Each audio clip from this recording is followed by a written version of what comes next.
Hello everyone, welcome back. Next topic in basic JavaScript, accessing object properties with dot notation. There are two ways to access the property of an object: dot notation and bracket notation, similar to an array. Dot notation is what you use when you know the name of property you are trying to access ahead of time.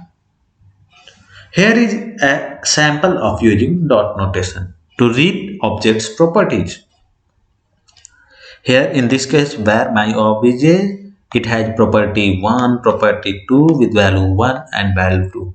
So where property 1 value equal to my obj dot prop 1, which will result give the value of val 1, and in similar way prop 2 val equal to my obj dot prop 2, which will give the value of val 2. So let's see the task for this challenge.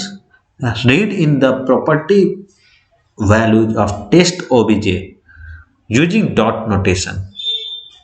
Set the variable hat value equal to the object's property hat and set the variable cert value equal to the object's property cert.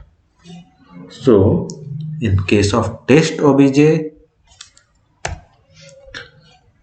we just have to use hat, and for below that we have to use cert in case of cert value. And let's run the test, and it's successful. Download my solution, and thanks everyone for watching. See you in the next video. Till then, bye bye.